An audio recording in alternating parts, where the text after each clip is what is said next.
Well, on Saturday, there will be a caucus for Indiana's 38th Senate District seat. It comes after State Senator John Ford announced he is resigning effective October 16th to pursue other professional endeavors. Now, after that announcement, Greg Goode quickly announced his plans to seek the open spot at the Indiana State House. Nicole Christine sat down with him to hear his goals. Greg Goode is no stranger to the political scene. The ISU graduate worked for years as a university liaison to the Indiana General Assembly and has most recently worked as the state director for Senator Todd Young.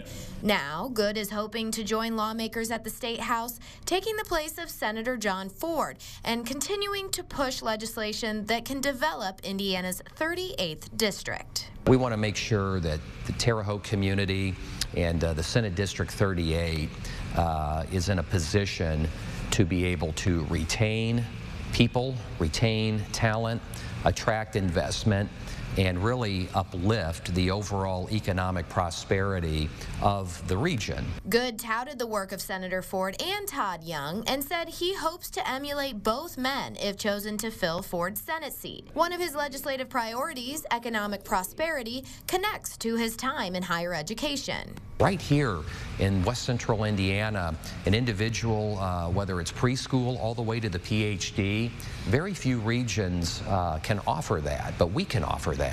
And so we need to make sure that we're leveraging the higher education and post-secondary work skills and training programs to make sure that we have the workforce to be able to attract investment. Goode said he wants to prioritize personal and public safety with an emphasis on supporting law enforcement and the Second Amendment, and compassion, tying back to Senator Ford's work for the foster care system and people battling poverty.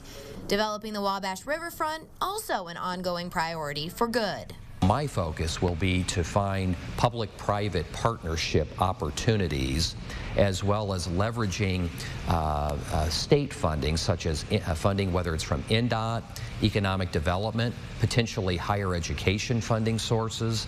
Goode also said he would continue the conversation regarding the widening of I-70, especially as the expected influx of traffic arrives with the Terre Haute Casino Resort. Our overall efforts to build tourism in Western Indiana are so dependent on making sure that we truly have a 21st century transportation system, and that very much includes widening I-70. And Goode said the work he will do if chosen for the Senate seat will be in an effort to bring success to all of West Central Indiana. At the end of the day, people have to have a good income, a good quality of life, a good quality of place, and that lifts all boats. Reporting in Indiana's 38th Senate District, I'm Nicole Christine.